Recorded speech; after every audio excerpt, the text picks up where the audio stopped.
Madame, Monsieur, bonsoir. Bienvenue dans ce numéro du Club de la Presse. Ralliement, rejet de la candidature de Maurice Kakou-Guikaoué. Tout se met-il en place pour Tidiane Thiam au PDCI-RDA? Hier, il a tenu un grand rassemblement à la Fondation Félix Houphouët-Boigny, à Yamoussoukro. On en parlera.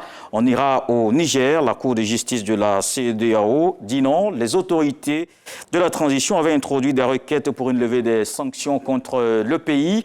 Et pour en parler, nous recevons Dr Bangali Ungoran, qui est enseignant-chercheur à l'université Jean-Laurent-Guédé de Daloa. Nous avons le plaisir de recevoir Sylvain Debailly, qui est là ce soir, qui nous rejoint, journaliste à Connexion Ivoirienne, et Michel Beta, qui est là, directeur fondateur du quotidien Le Bélier, et puis Lansine Bakayoko, que nous recevons également ce soir. Messieurs, bonsoir, je vous souhaite la bienvenue. Bienvenue dans le Club de la Presse.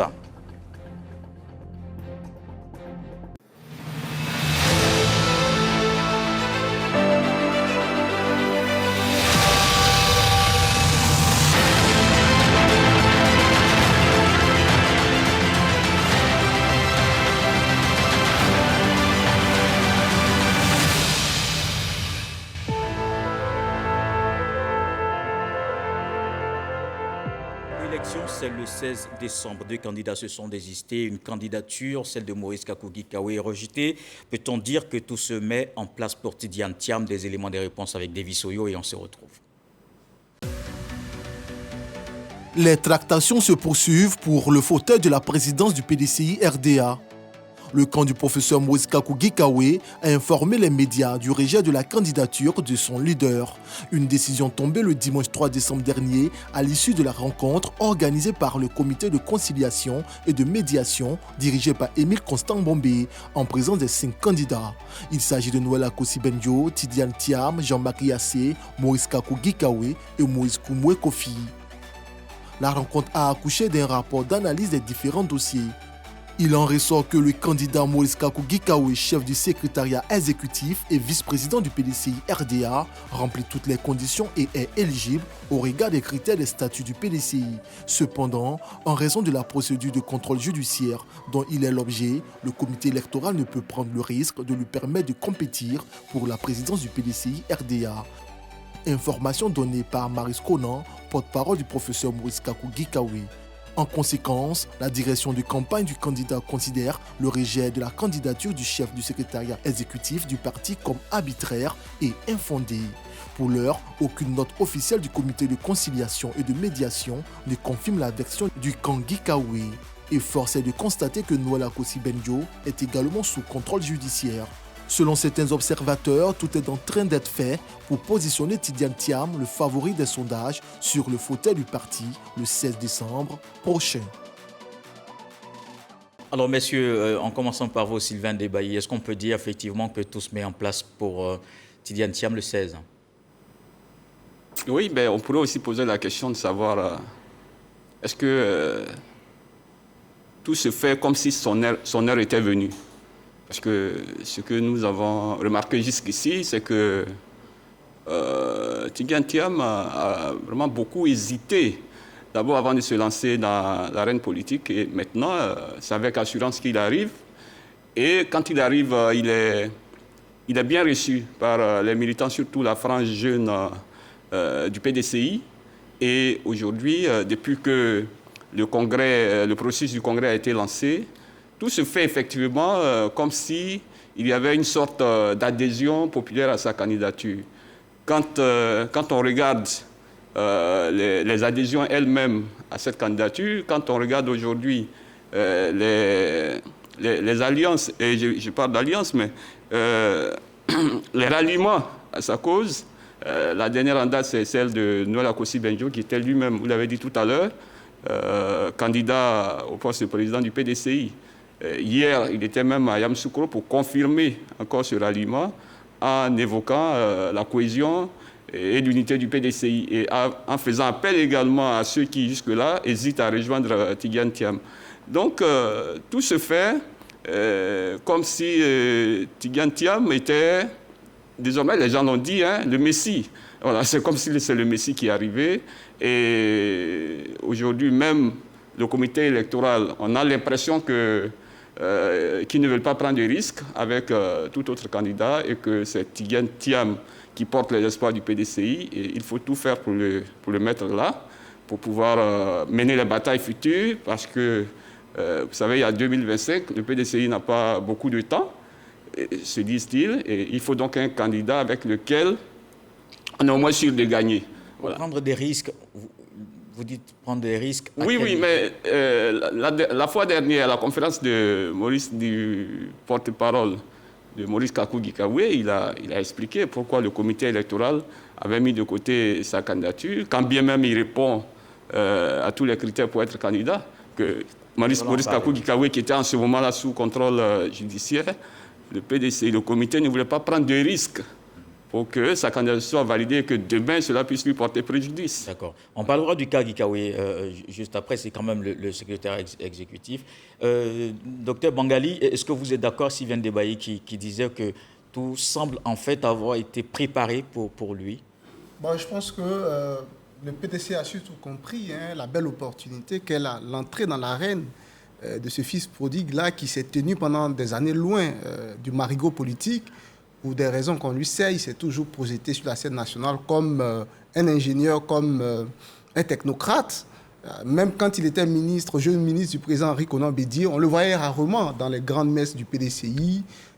C'était l'homme qui était arrivé dans le gouvernement de Bédié après que ce dernier ait cherché pratiquement à lui forcer la main. Donc, il n'était pas là pour des ambitions personnelles. Il l'a rappelé lui-même quand il tient son congrès de lancement de sa candidature à Yamoussoukro, il y a 2 jours de cela. Mais ce qu'on doit retenir, c'est que quand il arrive, il a un handicap par rapport aux autres acteurs politiques en Côte d'Ivoire, c'est celui de n'avoir jamais brigué aucune fonction élective où il a été élu, de sorte à se construire une légitimité électorale. Donc, en partant avec cet handicap-là, il lui fallait avoir une base de légitimité au sein du parti, du PDCI.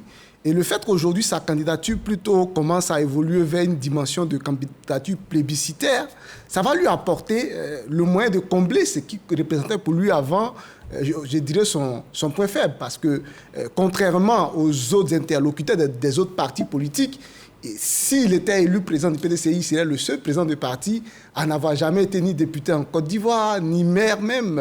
Voilà. Donc, il a été ministre, mais c'est un poste nominatif. Donc, le fait qu'il bénéficie au sein de son parti de ce soutien massif qui ne laisse la place à aucun doute sur sa légitimité, je pense que c'est plutôt un point fort pour lui. Et par rapport à l'avenir, il a besoin de cette propulsion populaire de son parti-là pour pouvoir demain se positionner sur la scène nationale face au président de l'exercice, face au leader du PPACI, comme aussi un leader légitime. L'ancien Bakayoko. Oui, le docteur a parlé des plébiscites de Tidjane Thiam, mais moi je pense que c'était un plébiscite à marche forcée. Parce que Tidjane Thiam, il manifestement a lancé une offre publique d'achat, offre publique sur laquelle Kopli Boni, Gervais Kakou et Constant Bombé ont sauté. Et aujourd'hui, ils ont opté pour faire mieux. Mieux parce qu'ils veulent faire du gré à gré maintenant. C'est-à-dire s'asseoir sur l'ensemble du processus électoral. Alors moi, je pense que ce n'est pas nécessairement la gloire de Tidjane Thiam. Parce que Tidjane Thiam, il s'est toujours présenté comme un démocrate. Et il a même réitéré dans son discours d'hier. Il a dit qu'il est né dans le moule de la démocratie. Mais manifestement, le Parti démocratique de Côte d'Ivoire refuse la démocratie. C'est un parti démocratique qui n'est plus démocratisé parce qu'on va vers une imposition d'une candidature. Vous avez vu, toutes les autres velléités de candidature ont été mises sous le boisseau avec des prétextes juridiques qui n'existaient pas parce que les motivations du rejet de la candidature du professeur Maurice Kakou-Gikawe parlant de risque de mise en danger du PDCI en cas de processus électoral à venir, ça ce n'est ni dans l'ordonnancement juridique de la Côte d'Ivoire, dans la Constitution, ni dans les dispositions réglementaires du PDCI. Donc je pense qu'il faut que tout ça s'arrête parce que ça contribue à affaiblir la politique. Déjà qu'on dit que les populations ne s'intéressent plus à la politique, mais voilà des situations qui permettent de discréditer la politique en Côte d'Ivoire. Quelqu'un ne peut pas quitter comme un ovni, un objet volant non identifié, et venir dans un pays comme celui-là.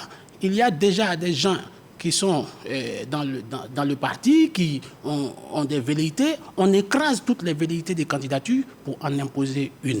C'est ça, je pense que ça, c'est contraire à l'éthique même, donc à la morale, à l'éthique et à la décence. Je pense qu'aujourd'hui, le PDCI est sur une pente dangereuse. Et moi, ce que je voudrais ajouter, ils ont décidé de piétiner et leurs propres tests et peut-être l'ensemble des tests qui régissent nous tous en Côte d'Ivoire. Donc demain, il ne faudrait pas qu'ils s'étonnent que d'autres personnes viennent piétiner les mêmes tests. Parce qu'aujourd'hui, ils avaient fait du piétinement de la Constitution leur cheval de bataille. Mais eux, dans une simple association, ils ont décidé de massacrer les tests qu'eux-mêmes se sont donnés. Aujourd'hui, plus personne ne s'étonne si demain, d'autres ont des velléités pareilles. Michel Betta, je vois beaucoup sourire. Non, je souris parce qu'il parle de tests piétinés, il parle que d'autres ne s'offusquent pas si d'autres le font, mais je vais revenir. Vous savez, tout est fait aujourd'hui, pas pour un individu, mais pour le PDCI. Le congrès à venir du PDCI a un thème, si vous le connaissez, résilience et cohésion pour les défis de 2025. C'est-à-dire que le PDCI, même dans ses élections du 16 décembre, se projette pour 2025. Et quand vous voyez tous les candidats, d'autres ont déjà affirmé que 2025, ils ne sont pas partants parmi les candidats. Donc le PDCI se prépare pour revenir au pouvoir. Et dans cet esprit-là, ceux qui ont la charge de ce parti-là doivent tout mettre en œuvre pour y arriver. C'est ainsi qu'a été menée une démarche de consensus. Dans ce consensus, nous avons pu voir que des candidats ont désisté pour un candidat. Ce n'est pas un match forcé. Ça a été une discussion. Il y a eu un rapport de consensus. Il peut en prendre note. Donc, je veux dire quoi? Vous dire que les tests du PDCI sont respectés. Jusqu'ici, ce n'est que le comité électoral, avec sa latitude d'apprécier l'avenir du parti. Parce qu'il s'agit de jouer son avenir. Le PDCI ne le cache pas aujourd'hui. Dans toutes ces démarches, dans toutes ces déclarations, le PDCI ne le cache pas. Pour nous, pour le PDCI, en tant que parti politique, ces élections du 16 décembre marquent le pot décisif pour atteindre 2025. Donc, il met tout en œuvre pour se donner les moyens pour atteindre 2025 en revenant au pouvoir. Le PDCI a passé 23 ans dans l'opposition. Le parti, c'est le seul parti aujourd'hui, on peut le témoigner, qui, après la mort de son président, essaie tant bien que mal de tenir la ligne afin d'avoir les élections dans les délais. Dans les délais, parce que les tests sont clairs. 6 mois après, il faut qu'il y ait les élections. Sinon, le PDCI va s'inscrire dans une démarche illégale. Donc, le parti met tout en œuvre pour réussir non seulement sa cohésion, mais en même temps regarder à l'horizon afin que 2025 ne le surprenne pas. Donc, je veux vraiment dire que, parlant de Tidjane Thiam, mais je crois que dans tous leurs discours, que ce soit celui de Benguio, que ce soit de Thiam, ils ont appelé les autres à les rejoindre. Ils ont appelé les autres à les rejoindre. Pour vous dire que tout le monde marche pour sceller la cohésion au sein de ce parti-là et faire en sorte que chacun se retrouve pour les batailles futures. Donc je crois que le PDCI est dans une bonne dynamique et c'est à saluer, plutôt qu'à vouloir indexer les uns des autres et les traiter de tous les péchés d'Israël. Oui. Mais il y a le cas quand même Maurice Kakou-Guikawe, et il a dit il n'est pas d'accord avec la décision, même si la décision de contrôle judiciaire est désormais levée. Il a dit il n'est pas d'accord, mais il prend acte de la décision. Mais pour beaucoup, c'est quand même un problème que cela puisse arriver au parti. Je vous redonne la parole. Non, mais moi je crois que là-dessus. Ouais, moi je crois que je voulais saluer d'abord la levée du contrôle judiciaire contre le secrétaire exécutif du PDCI. Même si le timing peut prêter souvent à caution, parce que vraiment, d'aucuns se posent la question, mais pourquoi maintenant? Bon, mais moi je crois que ce qui arrive de bon au secrétaire exécutif doit être salué, doit être apprécié. Mais dans la dynamique, comme vous le dites, le comité électoral a justifié sa démarche. Vous savez, l'histoire de la Côte d'Ivoire est récente. Je fais un parallèle avec le Sénégal. Voilà Ousmane Sonko, qui est en prison, et il était obligé de désigner quelqu'un d'autre à son fort défendant pour aller à la compétition électorale. Le PDCI, au regard de ce que la Côte d'Ivoire a connu, Parce qu'en son temps, même quand le président Alassane Ouattara était dans l'opposition, des hommes de son parti ont dit, puisqu'il est frappé par une interdiction, mais choisissons quelqu'un d'autre. Ils n'ont pas voulu. Et la bataille était rude, jusqu'à ce qu'un jour, le président Laurent Gbagbo valide sa... Vous voyez, tous ces exemples-là sont là pour montrer au PDCI que ce parti qui poursuit la paix se doit de se donner les moyens de garantir cette paix-là. C'est ça aussi. Donc pour vous, c'est justifié? Non, c'est le comité électoral qui l'a justifié ainsi, mais ça s'explique. Quelle est votre position? Ça s'explique. C'est pourquoi je dis... Oui, vous avez donné l'explication. Voilà, ça s'explique. Quelle est votre position? Moi, ma position est simple. C'est-à-dire, je veux croire à la volonté du comité électoral de jouer franc jeu. Je veux croire à sa volonté de préserver les acquis du PDCI et de le faire partir plus loin que ce Michel Betta, est-ce que c'était utile de le faire? Utile? Oui. Mais ça, c'est au comité électoral d'apprécier. Parce qu'on lui a donné... Mais ce plateau, on analyse. Nous, oui, mais c'est pourquoi je dis... Nous, ici, on analyse, on ne reprend pas ce que dit le parti. Quand j'analyse, je me dis, oui, le parti a donné mandat à une structure que le parti estime est à mesure de mieux apprécier son avenir et son présent. Donc ce comité-là, en toute lucidité, en toute indépendance, en toute équité, a jugé bon d'éviter que le parti se mette en danger. Mais moi, je crois que c'est justifié. Oui, d'accord. Et l'enseignant va réagir juste après Sylvain. Quand j'ai écouté cela, il parle de consensus, il parle de cohésion. Je comprends que la vérité manque de popularité aujourd'hui au PDCI RDA. Parce que la vérité est que ceux qui ont aujourd'hui la direction du PDCI veulent imposer un candidat. Ça, c'est vraiment évident. Si on conteste ça, on est en rupture brutale, en rupture totale avec la vérité des faits. Maurice Kakou Dikawe a été exclu en dehors même des tests du PDCI RDA. C'est évident. C'est évident. Donc, je ne peux pas comprendre. Je comprends qu'aujourd'hui au PDCI, il y a les ressources humaines capables d'aller rivaliser le Graal. Ces ressources compétitives-là, aujourd'hui, se sont raréfiées. Je comprends. Et que Thiam puisse apparaître aujourd'hui comme le Messie. Mais je pense que ça, le parti a manqué de lucidité pour mériter son nom. Parce que c'est un parti démocratique. Aujourd'hui, tout se passe au PDCI, sauf la démocratie. Le consensus est un mot sauf la démocratie. Mais de quel consensus parlez-vous?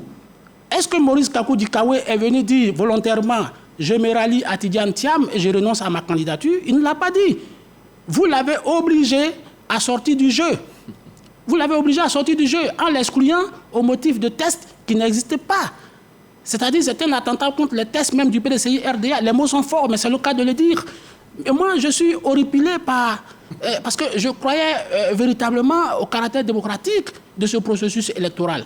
Aujourd'hui, Maurice Kakou Dikawe est mis en minorité et Thiam, qui est là par la clameur publique, aujourd'hui devient le candidat putatif du PDCI. On va dire même le candidat naturel du PDCI. Mais en réalité, Thiam, c'est quoi? Thiam, c'est un phénomène urbain. En réalité même, davantage qu'un phénomène urbain, un phénomène abidjanais. Il n'a pas d'ancrage territorial. Le PDCI, son socle, c'est la ruralité. Qui connaît Thiam dans mon village, par exemple, ou dans ton village à Languibonou? Pourquoi tu n'es pas seul là? C'est quand même quelque chose, c'est une aventure périlleuse. Donc demain, il ne faudrait pas s'offusquer que le maillage territorial soit difficile. C'est vrai, il a dit dans son discours qu'il ira à la conquête du Nord, qui est probablement un bastion imprenable. Mais je pense que Thiam, aujourd'hui, malgré la clameur publique, n'a pas le coffre pour diriger le PDCI RDA. Sylvain. Ni la légitimité. Ok, moi je laisse mon cher ami ses opinions. C'est une position qu'il défend. Mais je pense que sur ce qui est arrivé à Maurice Kakou Dikawe, je préfère plutôt apprécier sa sortie quand cette décision a été prise. C'est-à-dire le fait de dire je prends acte. Je prends acte parce que c'est d'abord une affaire interne qui intéresse le PDCI. Et Maurice Kakou Dikawe, qui a de l'expérience, qui a une longue existence au sein de ce parti, qui a quand même assumé un leadership à un moment donné, ne devrait pas être celui-là par qui la division doit arriver. Donc quand il dit il prend acte, ça veut dire tout ça. Ça veut dire qu'il est conscient des enjeux des enjeux présents, il est aussi conscient des enjeux du futur. Et d'ailleurs, quand il annonce sa candidature, il se propose d'être le candidat qui veut diriger le parti et non pas être le candidat du parti à la présidentielle de 2025. C'était déjà un chemin qu'il ouvrait. Donc, c'est un débat qui va peut-être se poursuivre au sein du PDCI, mais je pense que un consensus n'est pas aussi antidémocratique. Voilà, même dans tous les partis démocratiques. Où est le consensus? C'est de ça que moi je parle. Où je trouve le consensus? Mais c'est une démarche, le consensus. Mais où est-ce qu'elle est? Où est-ce qu'il est le consensus? Dans tous les partis politiques, on essaie quand même le consensus. Et puis après, quand le consensus n'a pas marché, bon, la voie des élections est ouverte. Mais ici, on ne peut pas d'emblée accuser le PDCI d'être dans un processus antidémocratique. Et puis, quand vous parlez de Monsieur Thiam, qui vous dites bien qu'il n'a pas d'ancrage, et vous le présentez comme un ovni, comme si Thiam était quelqu'un qui est arrivé comme ça, comme un cheveu sur la soupe, comme s'il n'avait pas d'histoire avec la Côte d'Ivoire. Non, mais là, je m'inscris en faux parce que ce monsieur, c'est d'abord ce qu'il représente qui fait de lui ce qu'il est aujourd'hui, qui nécessite tous ces ralliements. Si vous avez suivi hier son discours, ben vous voyez que c'est un discours nouveau, un discours novateur. Ben, c'est peut-être cela qui attire tous ces gens, tous ces militants, tous ces jeunes, même la vieille classe du PDCI, vers lui. Donc ils ne veulent pas rater une occasion et ils se donnent tous les moyens pour ne pas rater cette occasion. Moi, c'est une affaire interne. Et tout à l'heure, vous avez parlé de la levée du contrôle judiciaire de Maurice Kakou-Gikawe. Ben, moi, je l'ai dit un temps que ce qui se passe au PDCI n'intéresse pas que le PDCI, mais intéresse aussi le monde extérieur. Beta a parlé d'opportunité, de timing. Pourquoi c'est maintenant ? Alors que Kakou-Gikawe avait fait sa demande depuis un bon moment, pourquoi c'est maintenant où il se profile une bataille au PDCI qu'on lève son contrôle judiciaire et qu'en même temps, au niveau, on me dira qu'il y a eu aussi Afin Guessan du FPI qui avait été frappé par la même décision. Mais on peut considérer tout cela comme de l'habillage, de quelqu'un qui est à l'extérieur et qui veut avoir son mot à dire au PDCI. Mais c'est comme ça que moi je vois ça et que finalement les cadres du PDCI s'accordent à éviter ce coup-là, et c'est ce que nous sommes en train de voir. Docteur Bangali. Je note que les réactions les plus virulentes contre, disons, le consensus qui était en construction au PDCI ne viennent pas des instances internes ou en tout cas des acteurs internes, mais surtout des militants ou encore des responsables du parti au pouvoir. Tout à fait. Cela préfigure une réalité, c'est qu'en interne au PDCI, c'est un débat qui a été géré avec élégance dans l'apaisement, parce que le ministre Kakou-Gikawe a la latitude d'introduire un recours. Je pense que la chose est encore possible. Il a demandé à parler à la presse, je crois, demain. Demain, oui. Et donc, en attendant qu'il se prononce clairement pour qu'on soit situé, pour le moment, disons qu'on reste suspendu à sa langue. Mais on ne peut pas être plus royaliste que le roi. On ne peut pas, dans cette histoire-là, porter le débat, je vais dire, sur un ton que lui-même, le premier concerné, n'a pas jugé opportun, utile d'utiliser parce qu'il sait que les enjeux aujourd'hui que suppose la bataille à l'intérieur du PDCI ne concernent pas que des intérêts personnels, mais il y a un défi pour le parti politique de ne pas se briser dans une querelle de succession ou en tout cas d'accession à la présidence qui puisse limiter ses chances pour 2025. Mais il est clair que si en interne il n'y a pas match comme on dit, il est clair que cela suppose que les adversaires potentiels du prochain président du PDCI et certainement son candidat vont commencer déjà à affûter leurs armes. Et aujourd'hui, par les réactions qu'on a, et surtout la décision de la justice ivoirienne de lever, le contrôle judiciaire concernant le ministre Kakou-Gikawe préfigure clairement qu'il y a une volonté des autorités d'instrumentaliser son dossier pour créer une division interne. Heureusement que le premier concerné, jusqu'à preuve du contraire, n'a pas abordé la question sous cet angle-là. C'est vrai qu'il a clairement signifié sa désapprobation avec la décision, mais il a dit qu'il la comprend. Pourquoi il la comprend ?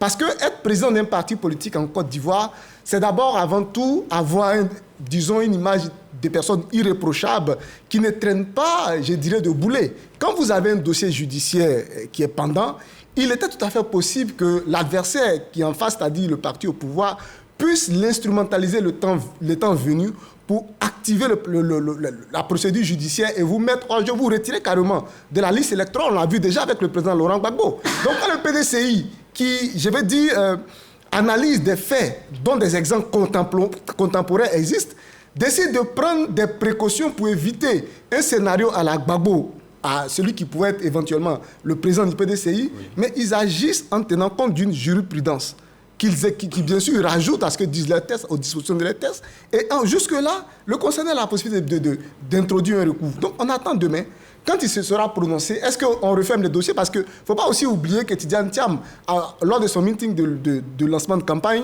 lui a tendu la main. Oui, est-ce qu'il va saisir la main ou engager une bataille pour la fracture du parti? Est-ce que vous pensez qu'il va saisir cette main? Je crois personnellement qu'il a intérêt à saisir la main.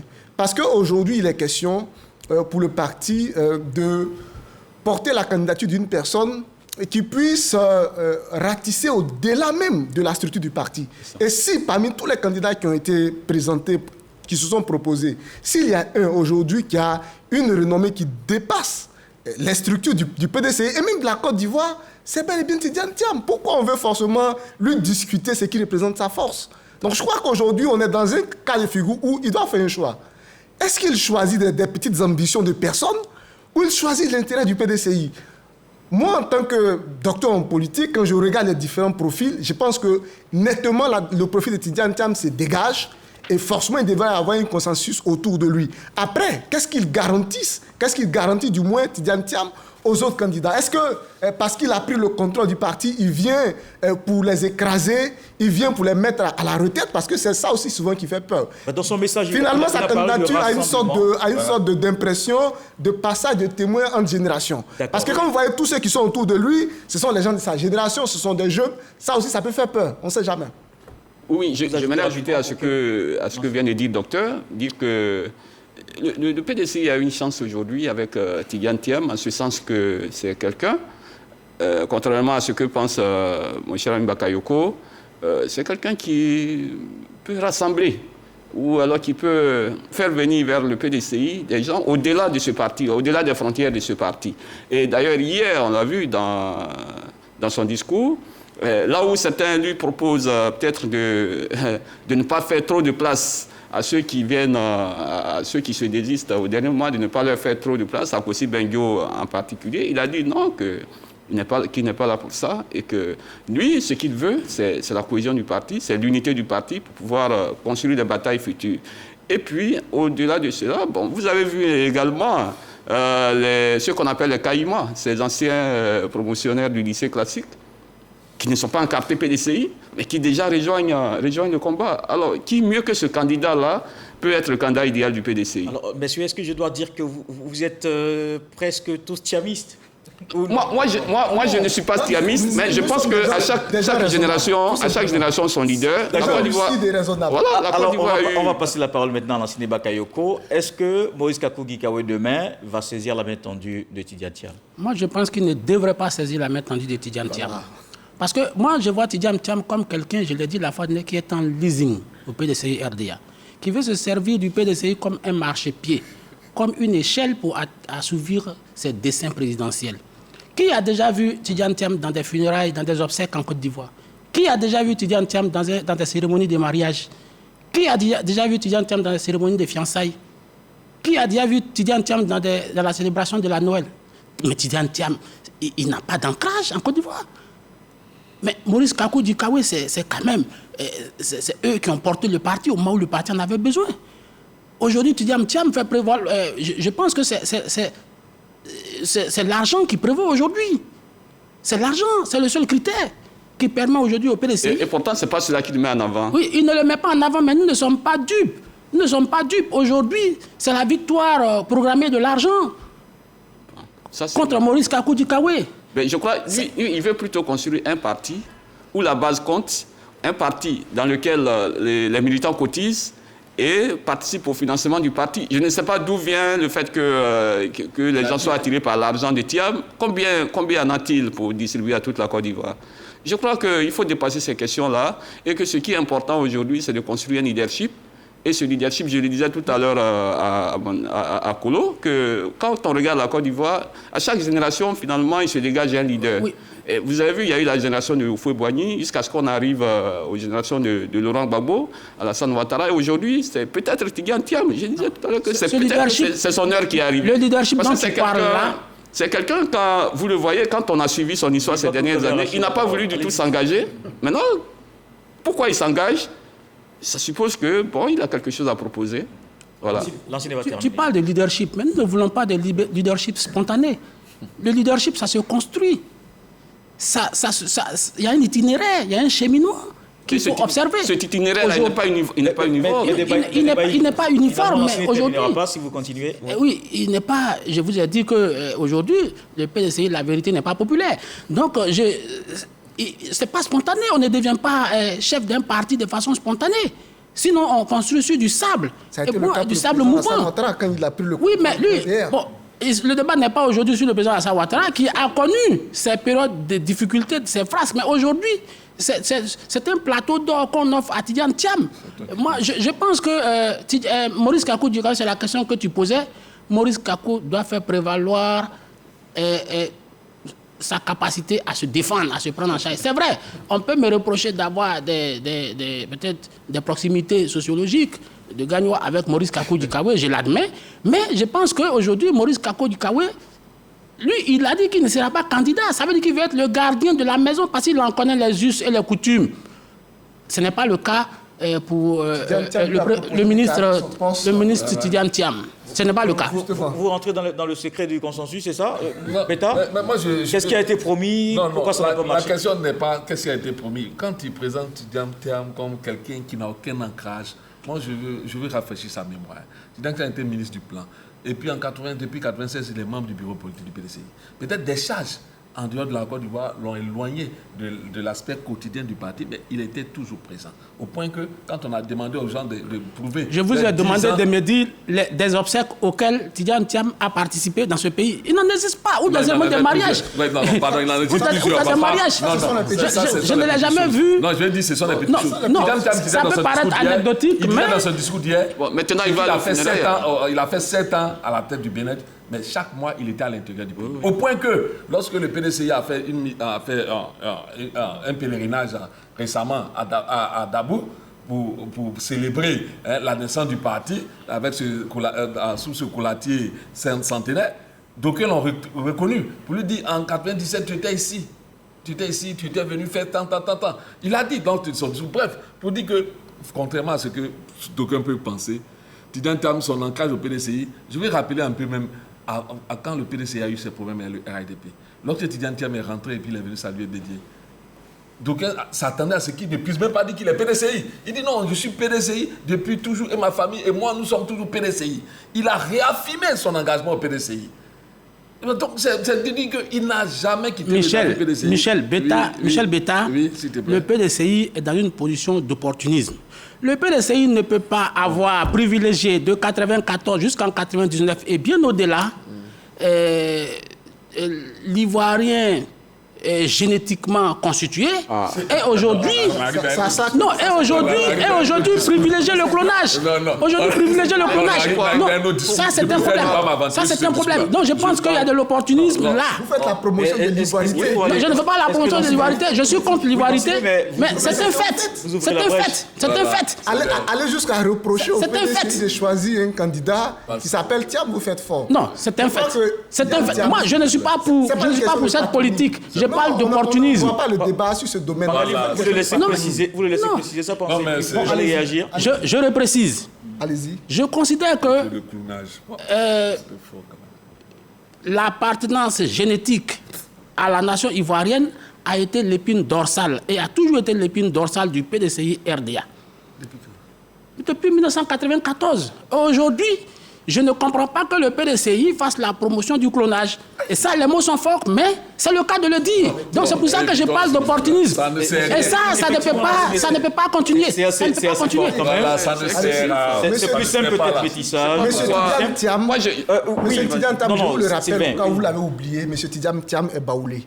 Et dans la culture baoulé, l'enfant appartient à la mère parce que c'est une société matrice. Oui, mais la Côte d'Ivoire n'est pas régie par la culture baoulée. La Côte d'Ivoire ne peut pas être régie par la culture baoulée. S'il vous plaît. Bon, alors, messieurs, on va aller vraiment rapidement sur la question parce que c'est vraiment pas l'objet. Pour en finir avec le sujet, l'histoire de M. Tidiane Thiam ne va pas, je vais dire, au-delà de sa présence physique. Est-ce que vous savez que c'est l'architecte des travaux de l'éléphant d'Afrique? Aujourd'hui, tout ce qui se construit en Côte d'Ivoire, qui rend ce pays si fier, a été pensé par ce jeune quand il était le premier plan directeur de la Côte d'Ivoire a été fait en 1974. En 1974. Il ne faut pas réviser. C'est depuis 1974 que le plan directeur de la Côte d'Ivoire et l'Abidjan ont été tracés.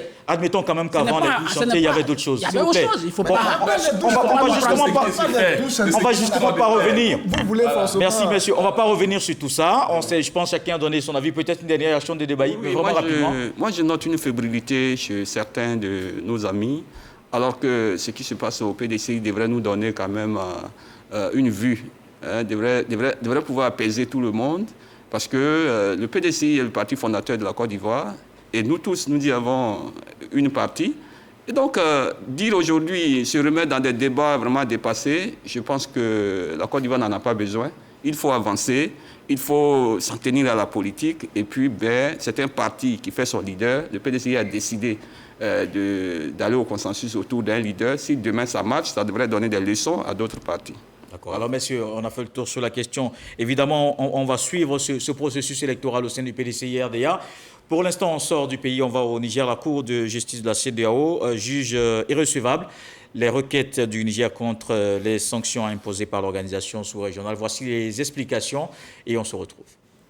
La requête, aussi bien principale que la requête aux fins de mesures provisoires dont la Cour était saisie de la part de l'État du Niger et de 7 autres, toutes ces requêtes-là sont déclarées irrecevables parce que d'un côté, ceux qui représentent l'État du Niger actuellement sont des militaires qui ont pris le pouvoir par la force.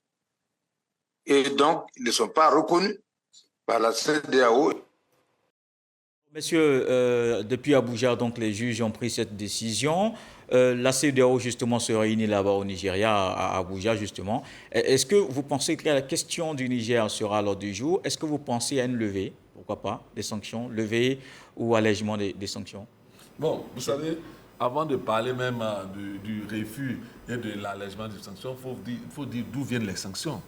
Le Niger est tombé depuis juillet passé dans un coup d'État qui a détruit l'ordre constitutionnel. Donc, après cela, la CEDEAO était obligée, comme le prévoit ces textes, de sortir ce qu'elle a comme arsenal juridique pour emmener les autorités qui avaient pris le pouvoir par la force à rétablir l'ordre constitutionnel. C'est ainsi qu'un certain nombre de mesures, de sanctions ont été prises contre le Niger, à savoir la fermeture des banques, la suppression de l'importation, la limitation de son économie et tout, avec les autres pays de la CEDEAO. Ceci a entraîné dans le pays, a eu des conséquences aujourd'hui incalculables dans le pays. Je vous rappelle que le Niger lui-même, 70% de son exportation d'énergie vient du Nigeria. Donc aujourd'hui, le Niger est presque dans le noir. Les petits commerces ne peuvent plus marcher, le petit couturier ferronnier ne peut plus travailler. Donc, il y a une sorte d'inflation au niveau des prix, parce que les importations arrivent à compte-gouttes par des chemins détournés et les spéculations vont bon train. Donc, aujourd'hui, ce pouvoir putschiste se trouve dans une situation difficile vis-à-vis de la population. Donc, il lance, bien entendu, il essaie de voir au niveau de la CEDEAO si ces sanctions peuvent être levées. Mais la CEDEAO, si elle accédait à cette requête-là, elle-même violerait ses tests. Elle violerait ces tests. Et ça aujourd'hui, il y a certaines ONG qui ont lancé des appels pour demander à la CEDEAO d'ouvrir un couloir humanitaire pour sauver les populations. Parce que le drame aujourd'hui, ce sont les populations qui payent le prix fort de tout ce que les autorités putschistes ont fait. L'enseigner. Bon, moi, je suis effectivement gêné aujourd'hui par l'attitude de la CEDEAO, mais je pense que par principe, c'est une position principielle. Nous ne pouvons pas accepter les coups d'État dans notre sous-région. on ne peut pas faire la promotion des coups d'État dans notre sous-région. Parce que le coup d'État ne peut pas devenir le mode d'accession au pouvoir. Ça, ce n'est pas négociable. Bon, maintenant que le fait accompli est là, nous avons souhaité qu'il y ait une intervention pour rétablir l'ordre. Mais ça n'a pas été le cas. Et donc, c'est un fait consommé. Donc, je pense que tous ces adjuvants qui sont aujourd'hui, les décisions de justice qui maintiennent le Niger dans cette situation sont désormais sans objet. Mais moi, ce qui me gêne, c'est beaucoup plus l'attitude du président Faure Ferdinand Gnassingbé qui, lui, s'est désolidarisé d'une décision à laquelle il avait participé. Et ça me pose un problème. C'est comme si lui, il était là pour adouber les coups d'État. Pourtant, il est le premier à, même toutes les velléités, même des soupçons. Même il y a à peine 2 mois, il a fait des réaménagements au sein de son armée. Les unités spéciales ont été profondément réaménagées. C'est vrai que c'est dans l'ordre républicain, mais tout le monde sait qu'il y a aujourd'hui, même il y a des procès aujourd'hui contre des militaires. Il y a un militaire qui a été assassiné.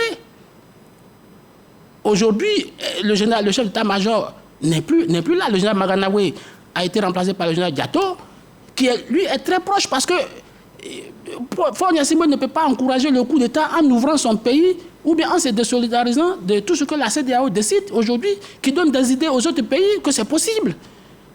Moi, c'est ça qui me désole. Indépendamment de ça, je pense que la décision de la Cour de justice ne me paraît plus pertinente. Il faut aujourd'hui négocier, indépendamment du fait qu'ils veulent créer l'alliance du Sahel. Il faut aujourd'hui permettre au Niger et aux populations nigériennes de vivre un peu plus décemment. S'il y a sanction, ça doit être au sommet. Mais si ce n'est pas possible, il faut passer à autre chose.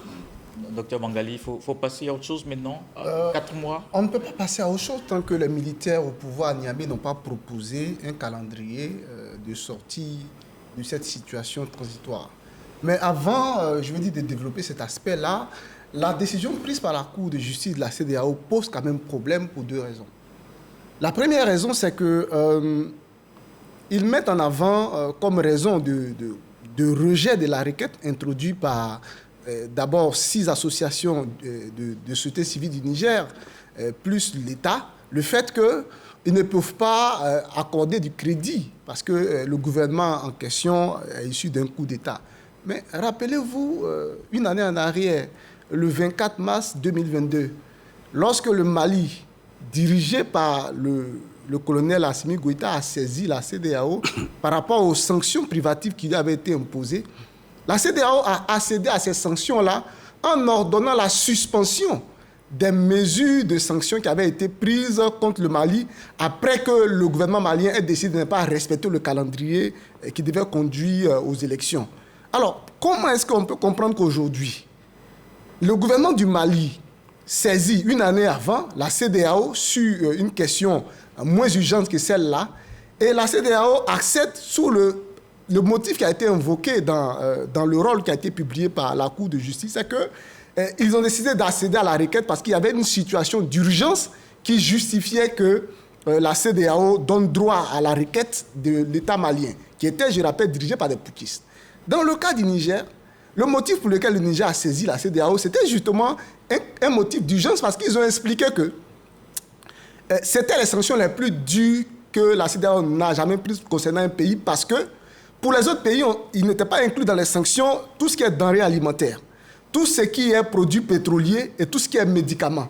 Mais dans le cas du Niger, les mesures étaient encore plus dures que ce qui avait été pris pour le cas du Mali. Or, pour le Mali même qui était le plus allégé, la Cour de justice a prétexté une situation d'urgence pour ordonner la suspension de ces sanctions-là. Donc, on ne comprend pas. Il y a 2 régimes militaires qui saisissent la même Cour en l'espace d'une année, et puis il y a 2 traitements, je ne sais pas, 2 poids, 2 mesures. Donc, finalement, on est toujours dans cette démarche de bricolage venant des institutions régionales qui ne font que fragiliser leur position vis-à-vis d'une junte qui aujourd'hui montre des signes de faiblesse. Parce qu'à partir du moment où, au début, ils ont voulu ne même pas avoir affaire aux institutions, boycotter systématiquement, ils se retrouvent en difficulté, ils viennent parce que c'est chaud au niveau du commerce intérieur entre l'État et les fournisseurs, parce qu'ils veulent surveiller le prix dans un contexte où les commerçants sont amenés à faire des sacrifices qui répercutent sur les prix. Donc, de guerre là, ils sont obligés de venir d'eux-mêmes, sans qu'on les contraigne, vers les institutions. Alors, je pense qu'il doit y avoir quand même une manière de dire la justice qui n'envenime pas la situation, ou en tout cas ne les conforte pas dans la position qu'ils sont victimes d'un complot, qui sont victimes d'une situation. À partir du moment où la CEDEAO a donné droit au Mali une année avant, la CEDEAO a créé une jurisprudence. Et cette jurisprudence devait s'appliquer aussi dans le cas du Niger, parce que ce qui est en jeu, ce n'est pas de cibler un régime, mais c'est de faire en sorte que la population ne soit pas victime de ces sanctions. Quand on met dans des sanctions, alors qu'on ne l'a pas fait ailleurs, des denrées alimentaires, on sait que les deux pays fournisseurs des denrées alimentaires du Niger, c'est le Nigeria et le Bénin. Les autres produits passent ailleurs, mais pour la nourriture, ça passe par le Bénin et le Nigeria, deux pays hostiles. C'est la même chose pour l'énergie. C'est la même chose pour les carburants. Donc, ils peuvent aller chercher au Burkina ou au Mali autre chose, mais pas la nourriture et les médicaments. Et donc, pourquoi dans cette situation, la Cour africaine ne considère pas que c'est une situation d'urgence pour laquelle elle doit au moins réaménager, ordonner qu'on réaménage les sanctions. Donc, je pense qu'il y a un deux poids, deux mesures. Oui, Sylvain. Oui, je pense que le docteur Ngouran a totalement raison, parce que cette décision, moi, elle ne me surprend pas. Hein, elle ne me surprend pas parce que c'est la même CEDEAO. La CEDEAO politique et puis la CEDEAO juridique, je dirais, entre guillemets. Donc, prendre une décision en faveur des autorités nigériennes paraîtrait peut-être incongru. Mais ce que je voulais quand même mettre dans la balance, c'est le volet humanitaire. Parce que, comme il a si bien dit, ce n'est pas le régime qui est en cause, mais il y a la population qu'il faut voir. Si aujourd'hui, le gouvernement qui est là, le gouvernement de transition, est arrivé jusqu'à réduire de 40% son budget, parce que, eu égard à ces sanctions, je pense que dans les mois à venir, ça pourrait être dramatique pour les populations. Donc, il fallait penser aux populations et la décision de cette Cour-là devrait en tenir compte. Je note qu'elle n'a même pas examiné le fond. Elle s'est limitée simplement à la forme en rejetant ces requêtes parce que du moment où on ne vous reconnaît même pas, c'est même pas la peine même qu'on regarde dans le fond du dossier. Voilà, je pense que c'est ce qui est arrivé et que le Niger, avec cette décision, les autorités nigériennes, bien entendu, avec cette décision, devraient regarder ailleurs. Et ils sont en train de construire l'AES. L'AES devrait être pour eux comme un viatique et trouver par là les moyens du ravitaillement de leur économie et de leur population. Parce que... Mais est-ce que Sylvain Debailly, justement, sur cette question-là, les trois pays, est-ce qu'ils peuvent s'en sortir, puisqu'ils parlent en parlant d'alternatives? Ils sont obligés de jouer de la solidarité, ils sont obligés de faire de la solidarité, parce que je ne vois pas à court terme comment la CEDEAO pourrait revenir sur ces sanctions-là. Et donc, il y a un instinct de survie qui va les obliger quand même à prendre des décisions, sinon ça va capoter dans les jours qui viennent. Alors, Beta, Michel, les chefs d'État se réunissent aujourd'hui dimanche à Abuja. Et il faut peut-être, comme vous l'avez tous dit, s'attendre à un allègement. Un allègement, une solution. Autant. En fait, moi je dis souvent, quand le destin commun est engagé, il n'y a pas de fatalité. Il faut y penser, il faut penser à une solution. Parce que, quoi qu'on dise, aujourd'hui, nous, peuple africain, quand je me mets à la place de ces populations du Niger aujourd'hui, on l'a vécu presque ou moins en Côte d'Ivoire, lorsqu'il y a eu la crise de 2010, il y a eu la suspension des médicaments et tout cela, on a vu comment on a vécu, c'était intenable. Donc, nous, les populations, nous sommes les premières victimes des décisions des politiciens. Donc, c'est dit qu'on va faire comme le font les ONG aujourd'hui. 4 ONG ont appelé les chefs d'État à revoir leurs mesures afin qu'on pense aux populations. Elles ont même indiqué qu'il fallait ouvrir un couloir humanitaire exceptionnel pour permettre aux populations d'avoir à manger. La saison sèche va commencer. De pouvoir se nourrir, de pouvoir se soigner. Au moins ça, c'est un droit élémentaire. Et quand une population est privée de ce droit-là, vous imaginez les dégâts dans les hôpitaux. Bon, moi, souvent, quand je vois ces crises-là, je dis, mais est-ce qu'on ne peut pas étudier aussi l'impact hein, l'impact social, l'impact, social, mais sur les populations. Je peux parler des nombres de décès, du nombre de personnes qui meurent dans des conditions déplorables. Tout cela aussi, il faut ressortir des études d'impact pour voir jusqu'où vont nos sanctions. Et moi, je pense que... L'ancien Bagayoko, sur le sommet des chefs d'État. Sur le sommet des chefs d'État, je pense qu'il faut maintenir la pression. Il faut maintenir la pression, quoique je pense que les populations... Pourtant, vous étiez favorable tout à l'heure. Oui, non, il faut maintenir... Sur la décision de justice, vous avez estimé qu'il fallait revoir. Oui, mais il faut maintenir la pression. La justice, elle est là, mais il faut maintenir la pression sur la jeune. C'est vrai qu'on est un peu gêné, parce qu'au Niger, les gens donnent l'impression que c'est un coup d'État légitime. Moi, j'ai vu des marches populaires des 4 coins du Niger, de Difa à Tillabéri, à Agadez jusqu'à Niamey, jusqu'à Dosso. C'était aux premières heures aussi. J'ai vu des marches de soutien. Et aujourd'hui, chaque soir à la télévision nigérienne, on voit des gens qui viennent soutenir la junte militaire au pouvoir. Peut-être, on me dira que c'est de la manipulation, c'est vrai, mais je pense qu'aujourd'hui, si on n'est pas parvenu à faire fléchir la junte, parce que l'objectif c'était quoi? C'était de créer une situation interne pour que les populations, finalement, demandent à la junte de partir. Mais si jusque-là, ce n'est pas le cas, je sais bien que les populations sont maintenues en joue. En tout cas, des pistolets sous la tempe des populations pour ne pas qu'elles manifestent, ça c'est évident.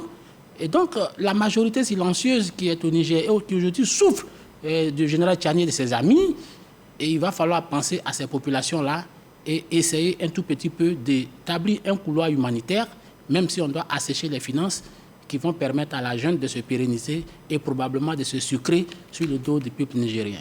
Sylvain Debailly. Oui, je pense que les chefs d'État ont une responsabilité vis-à-vis de cette situation. C'est vrai, on connaît déjà leur position, mais je pense que c'est des situations qu'il faut apprécier au fil du temps et au regard des réalités du moment. Donc, on verra bien, mais je crois que, comme l'a dit Lanciné, ils vont continuer à maintenir la pression parce que si la junte militaire au pouvoir au Niger a pu s'adresser à la CEDEAO pour un certain allègement, ça suppose que la situation intérieure devient de plus en plus intenable et c'est ce que souhaitait d'ailleurs ces présidents de la CEDEAO, dont je ne vois pas comment ils relâcheraient, mais on verra bien. Voilà.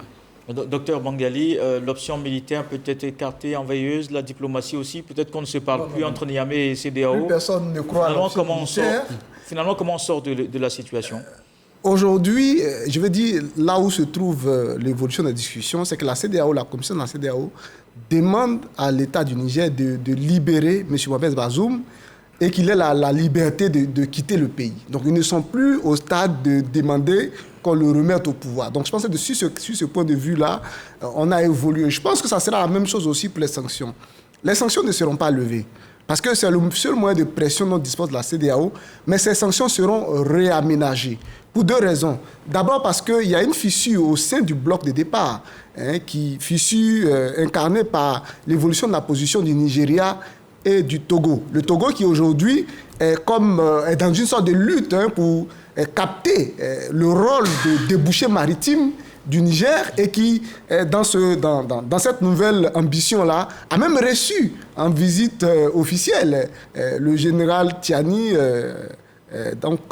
à Lomé, dans la capitale togolaise. Et à l'issue de leur rencontre, le président Faye Assingba a décidé de pouvoir proposer au sommet des chefs d'État une solution de sortie de crise. Et puis il y a aussi le cas du Nigeria qui a commencé à vivre les effets collatéraux des sanctions qui avaient été initialement prises contre le Niger, mais qui, du fait de la proximité entre le peuple Haoussa qui vit des 2 côtés de la frontière, qui vit des commerces transfrontaliers, a commencé à subir à l'intérieur même un lobby de ces élites du Nord pour que la situation évolue. En sorte qu'on a vu fuiter, il y a 1 mois, je crois, de cela, dans la presse, publiée même par une note de la présidente du Nigeria, qui annonçait que si la junte était disposée à proposer un calendrier de transition n'excédant pas 6 mois, le Nigeria était disposé à renoncer à l'intervention militaire. Et ça a suscité une sortie ensuite dans la presse du président de la commission pour rectifier, pour dire que dans le dossier du Niger, il ne s'agissait pas de volonté ou en tout cas de position du Nigeria seul, mais tout ce qui devait se décider allait être fait au sein du sommet. Et je pense que c'est l'occasion qui a offert au chef d'État pour se prononcer. Mais je pense que les choses iront dans le sens, pas de la suppression des sanctions, mais de leur réaménagement, parce qu'il y a une incidence humanitaire aujourd'hui qui, de jour en jour, devient de plus en plus palpable et qui amène les uns et les autres à réviser leur position. Nous sommes, comme je le disais tout à l'heure, à l'entrée d'une saison sèche au Niger. Et c'est une période de grande difficulté en termes de nutrition. Et étant donné qu'il y a une situation du pays qui fait que les deux sources d'approvisionnement en vivrier, que ce sont le Nigeria et le Bénin, sont impliqués pleinement dans l'application de ces sanctions-là, ça crée une situation telle que les ONG, notamment Action contre la faim et la FAO, ont publié des notes qui interpellent la communauté internationale sur le fait que le risque de malnutrition dans certaines régions, nord surtout du Niger, se sont multipliés par 4. Et donc si rien n'est fait aujourd'hui et qu'on continue d'inclure dans les sanctions les médicaments, la nourriture et les produits pétroliers, mais tout ce qui va se passer dans le nord du Niger, avec le déchaînement de la saison sèche, on sait qui en est le responsable. Et donc je pense qu'avec de nouvelles données, les chefs d'État gardent leur position de maintenir la pression sur le régime de la junte. Et je pense que c'est une très bonne chose, parce qu'une transition doit être limitée dans le temps. Sur ces principes-là, tout le monde est d'accord. Donc il faut continuer de maintenir la pression, mais en même temps, faire en sorte que les populations ne soient pas victimes de ce qui n'était, à l'origine ne leur était pas destiné. Et pour le démontrer, à ce sommet-là, le Niger a été invité, mais ce sont des représentants de l'ancien gouvernement qui ont été invités et qui sont même déjà arrivés à Abuja. Donc, ce n'est pas l'État du Niger dirigé par les putschistes, l'administration dirigée par les putschistes qui a été invitée, mais les deux représentants du Niger qui ont été invités sont des anciens membres du gouvernement du régime Mohamed Bazoum pour dire qu'ils gardent la même position, mais certainement ils iront vers une révision légère. Peut-être aussi le Niger dans cette posture un peu difficile, avec la naissance de l'Alliance, cherche à trouver une solution, à trouver une alternative. D'ailleurs, le terme est sorti à la CEDEAO. Comment vous voyez justement, Michel Betta, toute cette situation aller, on va le dire ainsi, et retour? Non, mais moi je dis que le Niger a tout intérêt. Parce que diriger un pays, d'abord, c'est diriger les hommes. Donc ici, la CEDEAO demande au Niger de faire des concessions, c'est de donner très rapidement un calendrier afin qu'on sache dans quoi s'inscrire et attendre de ce pouvoir du général Tiani. Donc je crois qu'aujourd'hui, l'occasion lui est donnée devant les souffrances terribles de ce peuple. Parce qu'en tant que révolutionnaire, je pense que c'est ce qui a motivé de sortir le peuple des difficultés, de la misère. Et quand la misère s'accentue, je crois qu'il lui appartient de prendre des mesures correctives pour pouvoir donner des gages à ceux qui, aujourd'hui, le maintiennent dans une situation très difficile par les sanctions, à donner des gages afin que les sanctions soient améliorées. Voilà, donc moi je crois qu'il lui appartient très vite de donner un calendrier de sortie de crise, de sortie de situations exceptionnelles dans laquelle le Niger... Bien sûr, il faut aussi attendre des choses, l'enseignant Bakayoko, des militaires au pouvoir au Niger. Bien sûr qu'il faut attendre quelque chose des militaires qui sont au pouvoir. Parce qu'ils ont mis en place l'AES, l'Alliance du Sahel. Mais cette entité n'est pas viable. Non, pas du tout. Elle n'est pas économiquement viable. Peut-être socialement, puisque c'est les mêmes peuples qui enjambent les frontières. Mais économiquement, ils ne sont pas viables. Mais je pense que les militaires doivent quand même lever un peu les pieds sur le frein, permettre à ce que la voiture puisse redémarrer un peu. Mais je pense aussi que la CEDEAO devrait faire preuve d'un peu de mesure aussi. Parce qu'aujourd'hui, la CEDEAO a invité 2 anciens membres du gouvernement du Niger, Assoumi Massaoudou, l'ancien ministre des Affaires étrangères, et le général Sissé, qui sont aujourd'hui à Abuja. Je pense que ça, ce n'est pas fait, peut-être horripiler un peu les autorités nigériennes, fouetter leur orgueil pour qu'ils puissent céder. Mais je pense que ça, c'est une politique un peu provocatrice qui ne peut pas être faite pour arranger les choses. Aujourd'hui, il faut que les deux parties, la CEDEAO et le Niger, s'entendent sur un minimum. Et ce minimum-là, chacun doit céder une partie de lui-même. Mais, je répète, l'AES, l'Alliance n'est pas une entité qui puisse tenir. Et puis d'ailleurs, quelle cette alliance, elle a été faite sur quelle base? C'est une alliance d'opportunité parce qu'aujourd'hui, les trois gouvernements ont le même problème. Donc, c'est une sorte de solidarité qui ne repose sur rien. À quel moment est-ce qu'ils ont saisi leurs assemblées nationales pour pouvoir asseoir une telle association? Je pense que le Niger aussi doit faire preuve de réalisme et c'est de solidariser des deux putschistes, les deux irrédentistes, Ibrahim Traoré et Assimi Goïta, qui aujourd'hui a mis le Mali à feu et à sang. Alors, messieurs, on a vraiment fait le tour sur cette question. Merci, Dr Bangalingoran. Sylvain Debailly, merci. Beta Michel, merci. Lansine Bakayoko. Pour ce soir, c'est terminé. On va se retrouver dimanche prochain pour un autre numéro du Club de la Presse. Cette émission réalisée par Sophie Brou. Merci à toutes les équipes techniques autour. Tout de suite, le journal de 20h, on se retrouve.